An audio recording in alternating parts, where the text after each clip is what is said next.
ഇന്ന് തന്നെ ഡൗൺലോഡ് ചെയ്യൂ. കാണൂ നിങ്ങളുടെ ഫേവറേറ്റ് ഷോസ്. ജഗദീഷ്, ഞാനൊരു പ്രധാനപ്പെട്ട കാര്യം പറയാനാണ് വിളിച്ചേ. എന്താ മാഡം? എനിക്ക് ത്രോട്ടിനൊരു ബുദ്ധിമുട്ട്. കുറച്ച് ദിവസത്തേക്ക് ഡോക്ടർ വോയിസ് ടെസ്റ്റ് പറഞ്ഞിട്ടുണ്ട്. അയ്യോ മാഡം, നാളെ റെക്കോർഡിംഗ് കഴിഞ്ഞ് സോങ് കിട്ടുമെന്ന രീതിയിൽ ആർട്ടിസ്റ്റുകളെല്ലാം പ്ലാൻ ചെയ്ത് വെച്ചിരിക്കുക. ആ ജഗദീഷ് ടെൻഷൻ ആവാതിരിക്കൂ. സിറ്റുവേഷനൊക്കെ എനിക്ക് അറിയാവുന്നതല്ലേ. എനിക്ക് പകരം മറ്റൊരാളെ കൊണ്ട് അത് നടക്കില്ല മാഡം. എനിക്കത് മാഡം തന്നെ പാടിത്തരണം. ഇവിടെ ഷൂട്ടിംഗ് മാറ്റിവെക്കാനൊക്കെ കുറച്ച് ബുദ്ധിമുട്ട് വരുമായിരിക്കും. ജഗദീഷ്, ഞാൻ പറയുന്നൊന്ന് കേൾക്കണം. പ്രൊഡ്യൂസർ എവിടെയുണ്ട്? പ്രൊഡ്യൂസർ എൻ്റെ കൂടെ ഉണ്ട് മാഡം. ആ എങ്കിൽ ഫോണൊന്ന് സ്പീക്കറിലിടും, രണ്ടുപേർക്കും കൂടി കേൾക്കാമല്ലോ. ശരി മാഡം. സാർ, മാഡത്തിന്റെ തൊണ്ടയ്ക്ക് എന്തോ ഒരു ബുദ്ധിമുട്ട്, അതിനെക്കുറിച്ച് പറയാനാ. പറഞ്ഞോളൂ മാഡം. ഞാൻ രാവിലെ റെക്കോർഡിങ്ങിന് പോകാൻ റെഡി ആയതാ. പെട്ടെന്ന് വോയിസിനൊരു സ്ക്രാച്ച് പോലെ. അങ്ങനെ പാടുന്നത് ശരിയല്ലല്ലോ. ജഗദീഷും പ്രൊഡ്യൂസറും ഓക്കെ ആണെങ്കിൽ ഞാൻ ഒരാളെ ശുപാർശ ചെയ്യാം. അല്ല, നിങ്ങളെ പേടിക്കൊന്നും വേണ്ട.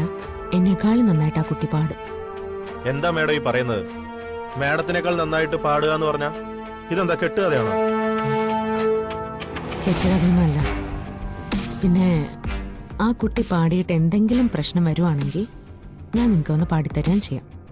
അതുവരെ വന്ന നഷ്ടം ഞാൻ തന്നെ തന്നേക്കാം. അയ്യോ, അതൊന്നും വേണ്ട മേഡം. എന്റെ സിറ്റുവേഷൻ ഒന്ന് മനസ്സിലാക്കി താനൊന്ന്. അതുകൊണ്ടല്ല മാഡം, നമ്മളൊരു കാര്യം ചെയ്യുമ്പോൾ ഏറ്റവും മികച്ചവർ തന്നെ കൂടെ ഉണ്ടാവണമെന്നല്ല വിചാരിക്കുക.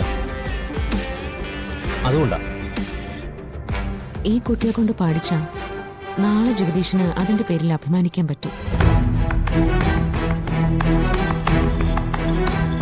ശുപാർശ ചെയ്ത എനിക്കും. ശരി മാഡം.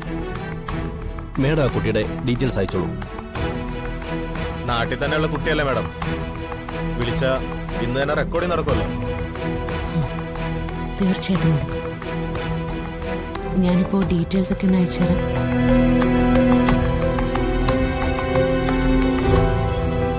സാധാരണ ഒരാളുടെ കാര്യത്തിൽ ശ്യാമ മേഡം കയറി ഇത്രയ്ക്കങ്ങ് ഉറപ്പ് പറയില്ലല്ലോ. എന്തായാലും നമുക്ക് നോക്കാം സാർ. ഓക്കെ.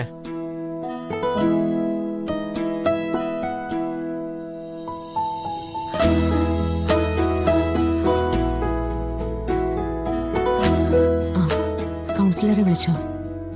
ഓക്കെ, നമ്മൾ അങ്ങോട്ട് ചെന്നാ മതി. രണ്ട് നല്ല കാര്യങ്ങളും ഒപ്പം നടക്കട്ടെ. ഭഗവാൻ നിമിത്തം കാണിച്ചത് അതിനായിരിക്കും. വീണ്ടും ഒരിക്കൽ കൂടി എന്റെ മോള് പാട്ട് പാടാൻ പോവാ. അമ്മ ഒരുക്കി കൊടുത്ത വഴിയിലൂടെ അവള് മുന്നോട്ട് വരട്ടെ.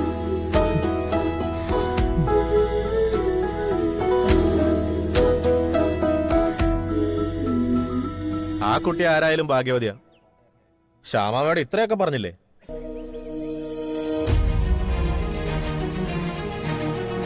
വന്നിട്ടുണ്ട് സാർ. എന്തു പറ്റി? സാർ നോക്കിയേ.